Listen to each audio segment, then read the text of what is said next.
Brought to you by BedroomBattlefields.com, this is the Tabletop Miniature Hobby Podcast.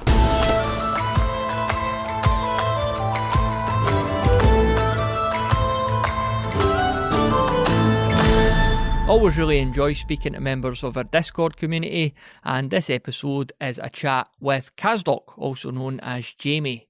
And as this is the first episode of the new year, I thought I'd kick things off by asking him that all-important question: what did you get from Santa? Yeah, I got a little bit of hobby stuff, which is pretty nice. I've got some mounted Perry Knights on the way, some Agincourt Knights, so that'll be pretty fun. Copy of Star Realms, the spaceship deck building game. So that's pretty cool. Yeah, I got the Rogue Trader book, which I'd bought myself, and I gave it to my wife when it came and said, you could give me this at Christmas. And then I asked for the Robin Jews and God, what's the other guy's name? I forget, XGW boy. But anyway, there's like that book that's out now. It's the History of Games Workshop, not the Dice Men one, but the newer one. So I'd asked for that, and it was sort of mid-morning when I didn't even realise that I didn't have the books. And then she just said to me randomly, oh, by the way, see the book you asked for, it's not out yet. And I said, it is out. I totally forgot about it, but I was like, it is out. And she said, no, it's not out till next year. So I was like, it is out. And then I was like, and anyway, I literally gave you a book to give me and I've not got it. And she was like, oh shit. So she went upstairs and got, still in its cardboard envelope that it came in, and comes downstairs and gives it to my daughter. Give that to your dad. So I was like, thanks for that. So I got my Rogue Trader book and didn't get my other one. But there's always next year. It's not like I'm desperate for books. I've always got a pile of them on the go. So I dare say I'll get it at some point. I've got a copy of Rogue Trader that is probably third or fourth hand by now. A friend got it from a friend, and the cover is gone. It's black spiral bound now. Mm-hmm. But all the interior pages are there, so that's all you really care about. The font size is ridiculous, though. Like, oh yeah, no, you're squinting. Yeah, like what? Why was it so small? I mean, I know they maybe didn't necessarily have the technology we have now, but it's not that long ago it was made, and it's so tiny. I wonder if maybe they were trying to save a couple of dollars, because it's kind of it's a decent sized book. Yeah. Oh, it's huge, and I've got this cheap pair of like magnifying glasses for paint, and I'm having to literally read the book with those on because I just can't see. Like I don't know what size that font that would be in a Word doc, but it must be like 8 or something. You'd never dream of using that. But oh yeah, that was something I've considered is readability these days, mm-hmm. especially as we're not getting younger, as they say. Certainly not. Well, speaking of such, let's turn the clock back. Let's go back to the start for you, back to your hobby origin story, and you can maybe tell us a wee bit about how you first discovered the hobby and how it got its claws into you. Well, claws is right. Once it gets in, it doesn't let go of you. Oh man! So back in the day, I was younger, and I had this friend, and it was a friend I only had for maybe about a year. They come and go, parents move on, etc. And he had this board game he wanted to play. This is probably 96 or 97, because we'd been playing, Zelda Ocarina of Time at the time. And he's like, let's play a board game instead. I'm like, okay, what you got here? And then he pulls out this big old brown box, and there's a castle on the front, and there's a knight riding to the castle, and he's got like his mace up. And it's like, whoa, that looks cool. And it's called Dragon Strike on it. Dragon Strike came out earlier in the 90s as TSR's kind of a new intro to D&D product, but also an answer to like Hero Quest and Warhammer Quest. It's like, hey, we too have a dungeon crawling board game. But it had a couple advantages. It had 4 boards instead of the 1. So there's like a town and a castle and a cave and a forest. Had a bunch of really neat Ral Partha minis that were they were plastic, of course, but they were sculpted by Ral Partha, I believe, and they have some really nice painted prototypes on the box. Had a bunch of different quests, and of course one of the biggest selling points was the VHS tape to get you into the mood, filmed in, quote, hyper reality. Which is some really gnarly... It impressed me as a child. It doesn't really impress me as an adult, but you know how those things go. What's the next steps then after that? Where do you go from there? Well, around the same time I'd read The Hobbit, of course. One of my fifth grade teacher, I guess a year or two before that, recommended that. So I had the idea of fantasy.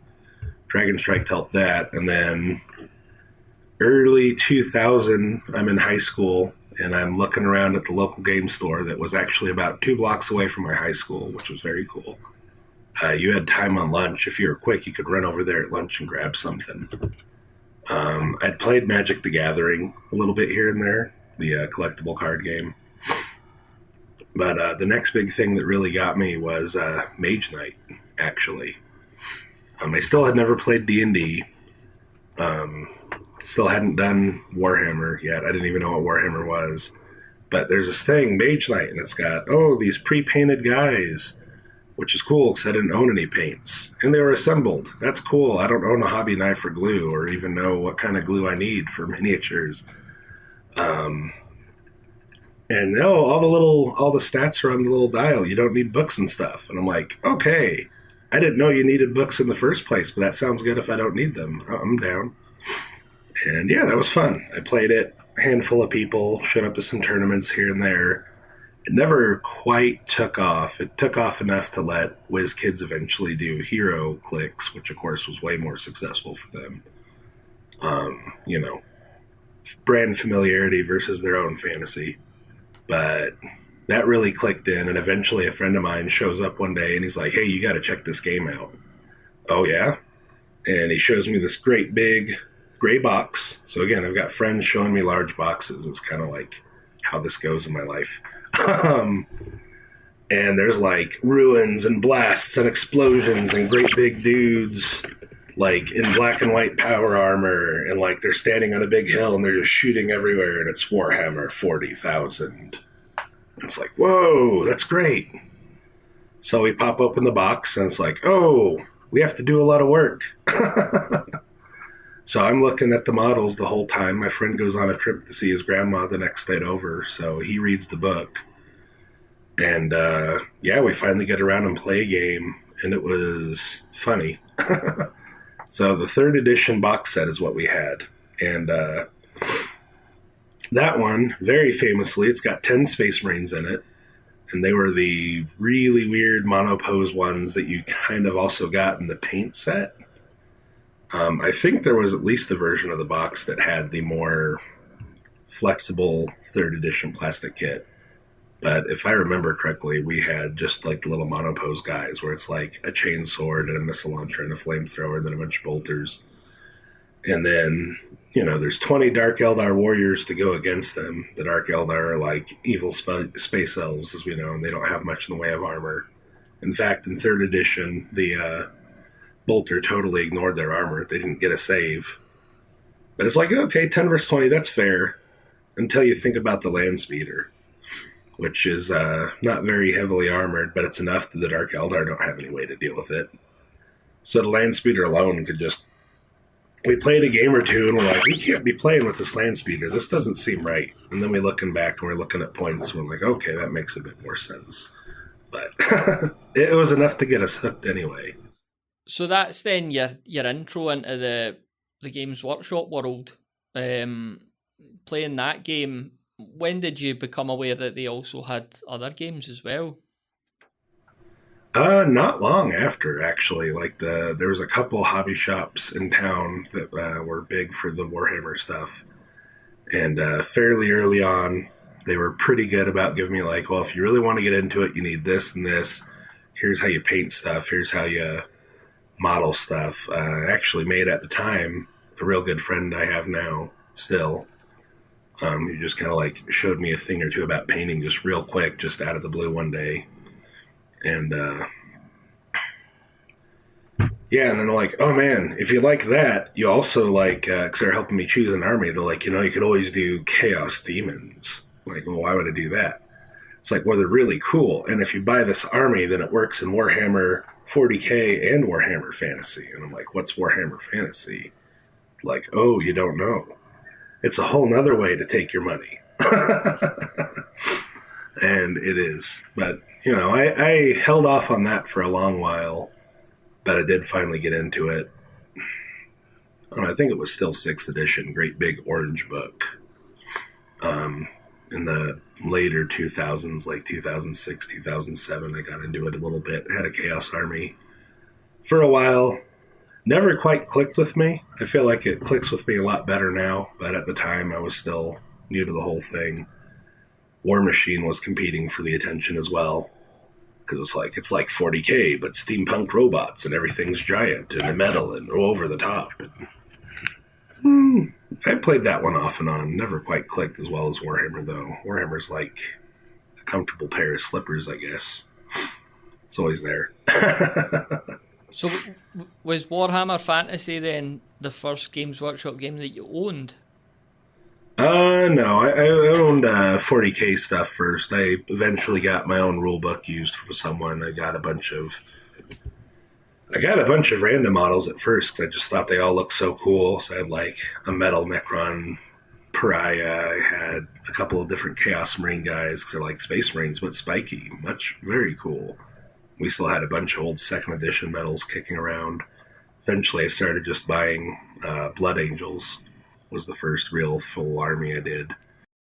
Don't have those guys anymore, but... Yeah, I was just going to ask, like, do you have anything at all from back then, still? I've got a Games Day miniature. It's a Space Marine captain with, like, his power fist raised up. I don't know where the Stormbolter went, but some friends of mine went to Games Day back in like 2004 or 2005 and got that for me because they were able to go and I wasn't. Cause I was still in high school. I was making money. I actually had a job. I actually had a job since I was like 14. But, I didn't really have the time or money to go do that.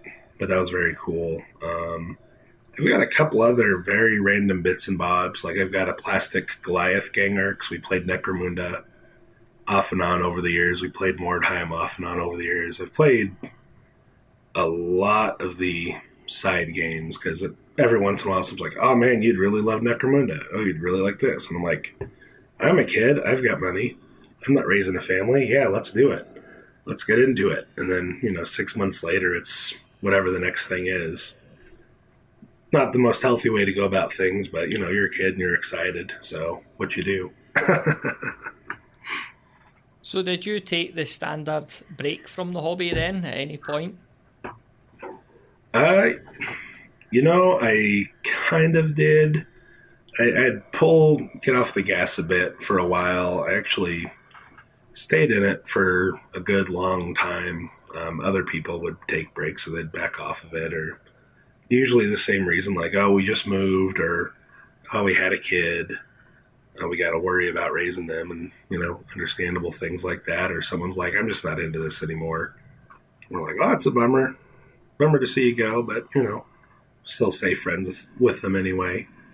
Even though sometimes we find out, like, the hobby things are the only things you really have in common with some people. Like, you can get together and play a game, but unfortunately, sometimes you don't really have any other reasons to hang out. But no, I've kind of been on a Warhammer break this year in particular, actually. Like, the 10th edition just came out. I said this year, last year, 2023. Yeah. It's all one big stream anyway. But, 10th edition is all right. It does what it says it wants to do. But I feel like, especially lately, 40K is not really quite the game that I got into. Like, it's very tournament focused these days, and that's fine because that's what a lot of people like. I was listening to Andy Chambers on some YouTube channel talking about that, how one of the biggest feedbacks they got early on was less role playing, more tournament. So I can see them doing that. That makes sense. That's fine for them. But I still have my models. I like them. I like building and painting. I've always liked to build them and paint them more than I like playing anyway. So I figure I'll get back into it at some point. We all do, I think, eventually. Time of recording, I missed this at the time, but I just seen, I think yesterday, that the Warhammer Old World release date was announced. I tend to miss these things because I'm not on social media. Oh. I see it's coming out in January. So, given that you've tried 10th edition, imminently. I didn't even know there was a 10th edition of 40k. That shows literally how out of touch I am. But will you be interested in that at all? Will you try and play it or anything, or will you just leave it be? I've thought about that. I think I didn't appreciate Warhammer Fantasy back when I had it. Like, I've played Age of Sigmar, and I've kind of bounced off of Age of Sigmar. I like the looks of it. Honestly, I do like the kind of crazy, over-the-top, super fantasy aesthetic. I actually enjoy that a bit. Gameplay-wise, I'm just kind of like, meh. The good old classic rank and flank fantasy coming back. That's cool. I probably won't jump into it immediately. I'm not against ever getting into it, but I'm probably not going to be a day one adopter. I have a couple friends that might be, though, so maybe they'll change my mind and drag me into it with them. You know how that goes. What's on your painting table at the moment, then? Right now on my painting table, I've got a handful of heavy intercessors that I've been painting for about 2 months now, which is to say I've dropped some paint on them on occasion and haven't done much of them. They're kind of I think the coolest looking Space Marines they ever came out with. So they got the bigger bolt guns and like the bigger Gravis armors. They're just, it's everything about a Space Marine dialed up to 11. I think they look cool. But beyond that, I've got a handful of Knights, Frostgrave Knights by North Star Military Figures. I bought those for my own game that I've been working on, that I've actually put out a while ago. But I got the thing that's like, I really don't have a demo force for these guys. I really need to get that together. And it's nice to paint something to switch it up, cleanse the palette. Tell us a wee bit about your game then, of Knights and Quests. Like, when, or more specifically, like, what made you dive into actually trying to write a game? Well, more than trying to, executing the writing of a game. So, ever since I got into the hobby, ever since I've had to start, I guess at the very beginning, so, back when I was a real little kid, I played Nintendo games, like a lot of us did. We had a Nintendo. My grandpa had a Nintendo. It was still very much a family system at the time. And play Mario, play Mega Man, play all those. And then when I was at school or in my free time, I'd draw levels, like for video games and stuff, just ideas that I think would look cool. So naturally, when I got into tabletop gaming with Mage Knight and stuff, I immediately thought, it'd be so cool if I could make my own tabletop game. And, a lot of the early ideas were really derivative, because of course they are. It's when you only know a couple things. So I've been doodling off and on with different game ideas almost constantly since I got into the hobby, always on the side there. And then finally, a few years ago, December of 2020, I got this thing. It's like, I've been doodling a lot and doing this and thinking about it and planning. And I had bought in the Miniatures War Game Design Handbook. I've got it somewhere. I can't see the title right now. But that's the one by Rick Priestley and John Lambshead, which is a real fun read, by the way. It's not so much a how-to as it's kind of a general overview of the industry and some of the thought processes. And it also includes a fun drinking game. Take a shot every time Rick Priestley mentions some bright spark. Was that you that noticed that? Yeah, I was reading. I was like, that's his favorite phrase. He likes that one. When you mentioned that, I was thinking, yeah, right enough, aye. But they say something, and you ask any successful person or anyone who's made it, like, what makes you so different? What'd you do? And it's like, well, I did it. I sat down, I did it, I did the work. One of my friends is a horn player, and he's in a youth symphony now because he practices 4 hours a day, every single day, literally, and works his butt off. So I'm like, if all these people can do that, I guess I can do it. So I sat down for about 2 straight weeks. Every spare scrap of time I had, I committed to writing this. I'm like, okay, what am I writing? Because I'd had kind of a decent attempt beforehand that gotten pretty far, but I never published for a different miniatures idea.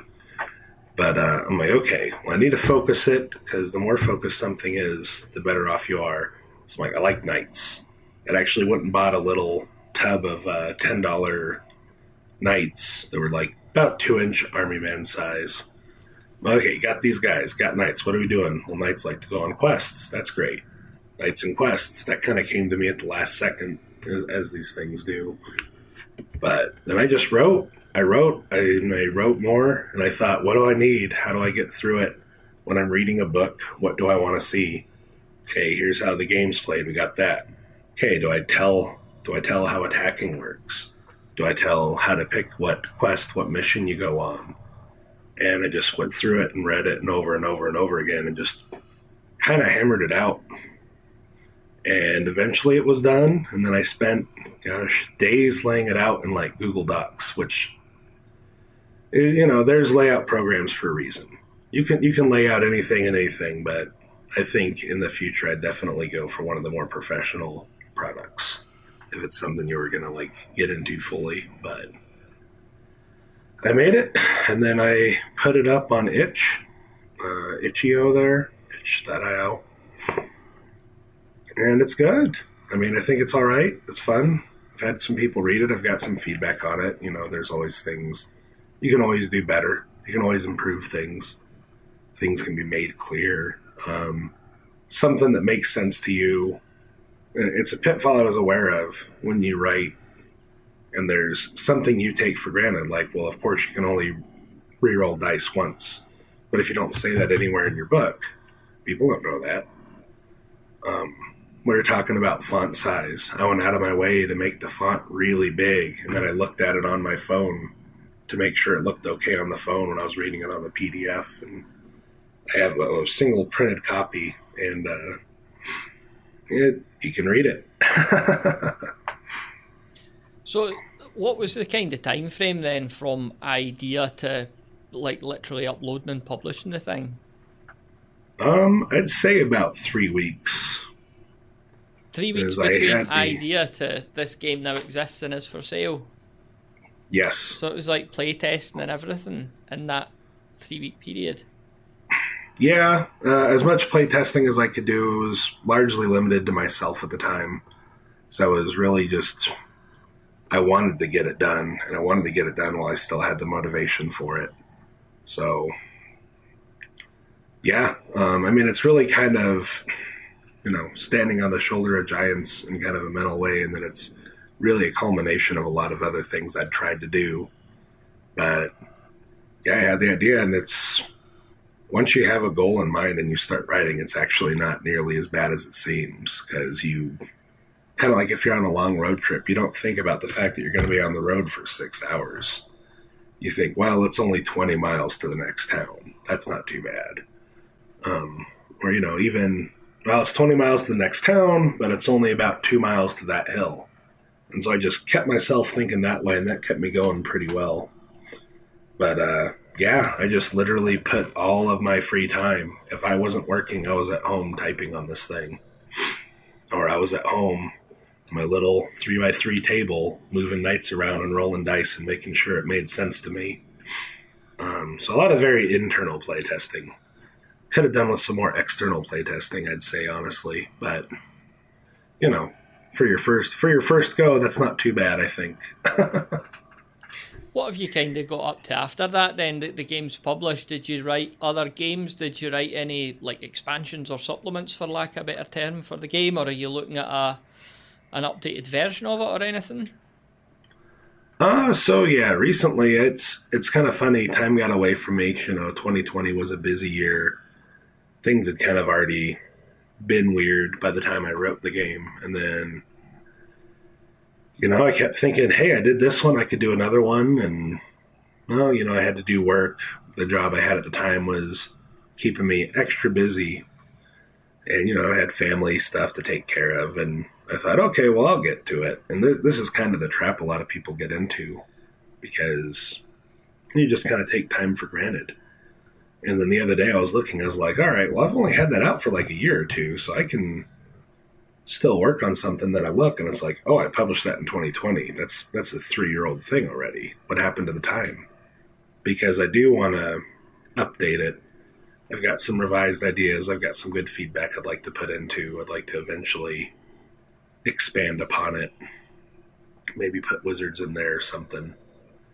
All this. So it's kind of built on this, like the ideal fantasy knight type thing, like King Arthur.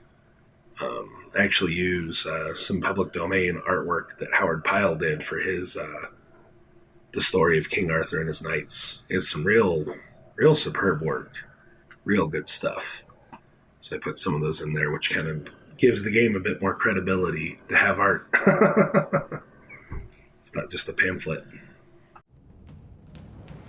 Did you know that, just like every other podcast out there, this show has its very own Patreon? But this is no ordinary Patreon. It's actually the worst Patreon ever. That's right, there's no rewards, no extras, no bonus content, no early access, no shoutouts, and no thank yous. I'll just take the money and quietly get on with making the show. Not that there's any money to take, because hardly anyone's pledging to the thing. Like I say, it's the worst Patreon ever.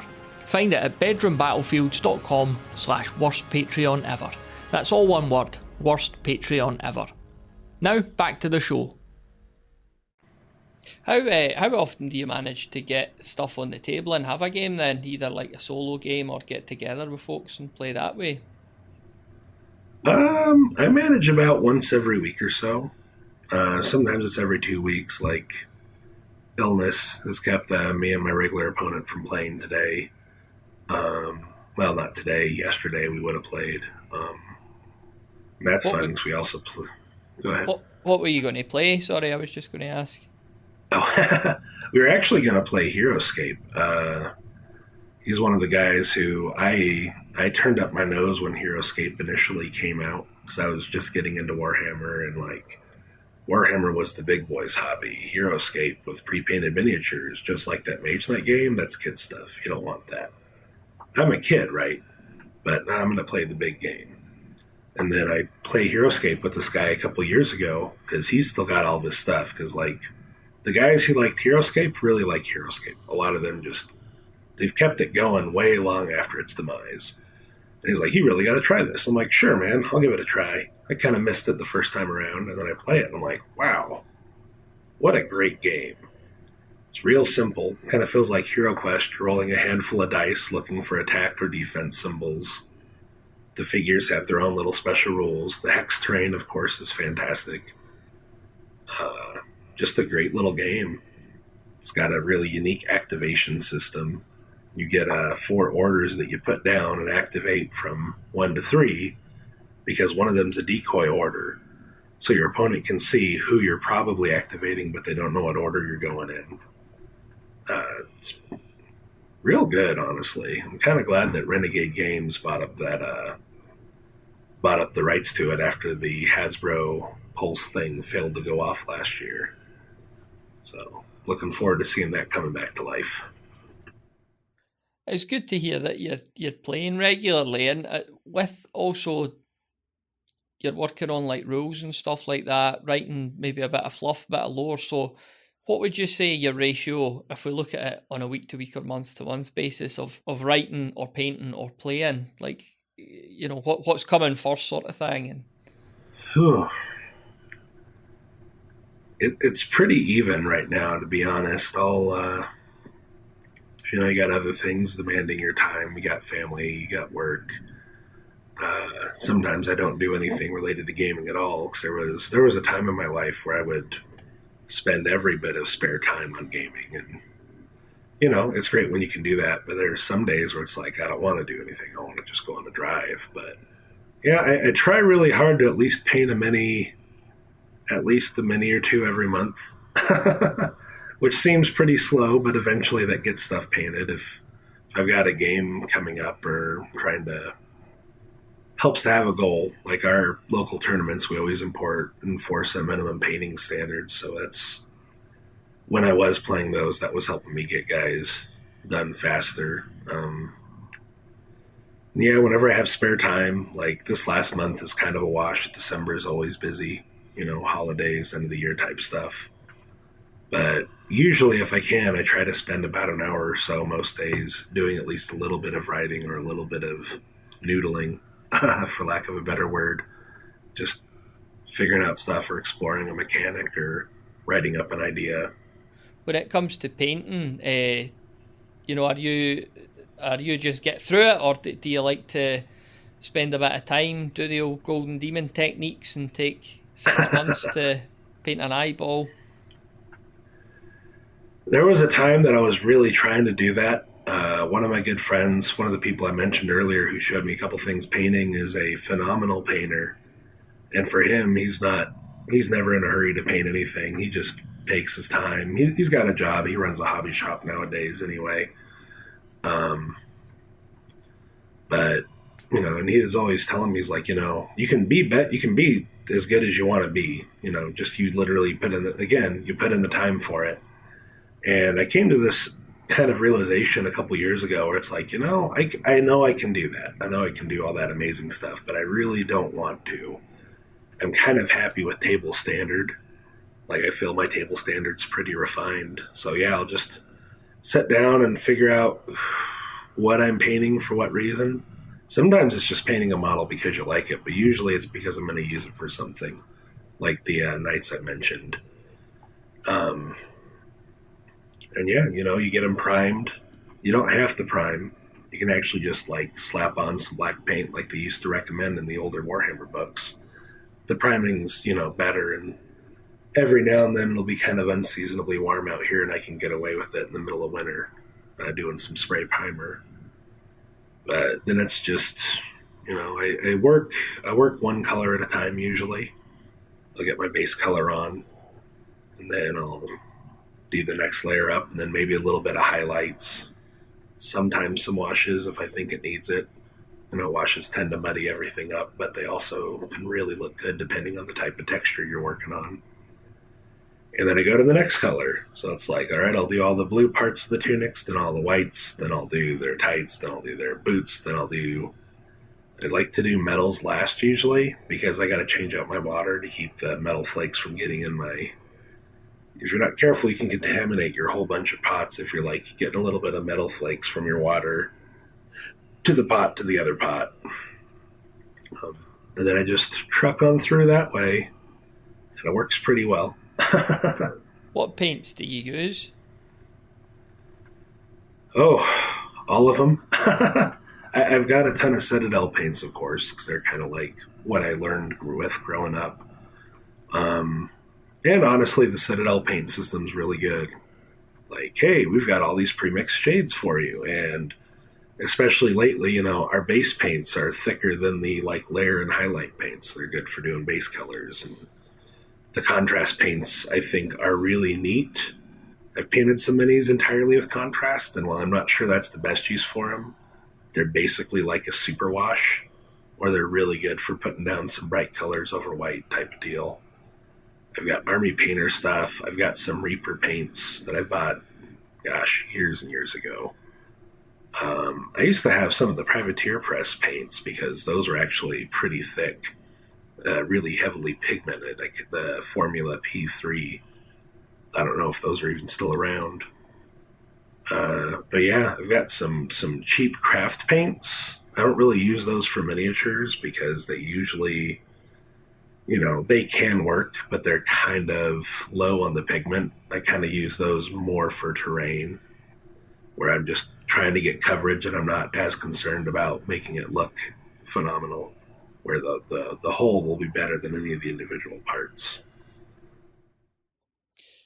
As we get to the end of the episode then, Jamie, what, as we mentioned at the start, it's the start of 2024. Do you have any sort of aims or ambitions for this year, hobby-wise? Oh yeah, I definitely been inspired. I want to get. I'm not sure if I want to call it a revision or an update or whatever, but I definitely want to relook at Of Knights and Quests again. I've given it a read through. I've had some new eyes look at it again. I've got some more good feedback just in the last couple weeks, which has been pretty nice and helpful. There's a few mechanics I want to put in, like I want to differentiate the kind of knights you can have a little bit. Just kind of clean it up because it's my first product and it very, very much shows. But I don't think that's a problem. I think it's important for posterity, but honestly, I'm going to try to do what I was going to do last year. And because I had this thought, it's like, if you could paint a single miniature a week, if you could just get one guy fully done, not even worry about batch painting, that's 52 miniatures. That's a whole army for a lot of games by the end of the year. And that's assuming just the bare minimum one miniature a week. And, you can take 20 minutes, put on a base coat, and then Tuesday, you take another 20 minutes, do a couple highlights here or there, do a couple details. Maybe Thursday, you're lucky, you get an hour. And then your minis would actually all be painted up to a much higher standard. And, they get progressively better. I find as you do stuff, you figure out the shortcuts, figure out the way it works. But that's pretty much where I'm at. There's not a whole lot more that I want to buy for the hobby, which is funny to say. There's always something that catches your eye. Like for a while there, I was buying map packs for BattleTech like crazy because I think that's fun. That's another one on the side. But so you're going to try the one miniature a week thing then? Yeah. Or is it hypothetical? No, that's absolutely what I want to do. I know I've only got a couple days left in this week, but I've got a couple early shifts that I'm working, which gives me some free time at night after work. So I think I'm gonna try to do that. It's definitely attainable. It's doable. It's pretty much the smallest amount of effort while still putting forth constant effort. And that's what I found for me is as long as you're constantly doing a little bit of something, that helps. Any kind of momentum is good, even if it's just the little tiniest bit. Where can the listener check out Of Knights and Quests and where can we find it? I'll obviously put links in the show notes, but just in case you've got a URL handy as well. Oh yeah, it's real simple actually. It's just Kazdok, which is my online name. That's kazdok.itch.io. And it's the only thing in my catalog right now. So you don't have to look very far to find it. Cool, and I'll obviously, like I say, I'll stick a note in the show notes too, a wee link, in the show notes too, so the listener could check that out if they wish, and why not. 52 miniatures a week as well. I look forward to following your progress in Discord. Now that you're totally committed to that, you've said it on the podcast, so it's set in stone. I've said it in front of people. 3 people, at least some number of people. I mean, don't sell it short. There could be tens of people. I don't know. Could be tens of people. Yeah, show's getting huge. So it is. It's been great to chat with you, Jamie. And thanks very much for your insights. And that it's been nice to learn about your journey and your games as well. So I look forward to seeing what this year brings for you. Yeah, me too. Thanks for having me on. This has been a real fun show to listen to, and the opportunity to be on here and just talk has been pretty cool. I appreciate it. Thanks very much for listening to this episode of the Tabletop Miniature Hobby Podcast. If you enjoy the show, then please do share it with someone else you think might enjoy it too. And be sure to check out our Discord community of like-minded hobbyists, which you could find at bedroombattlefields.com/Discord. It'd be great to see you in there.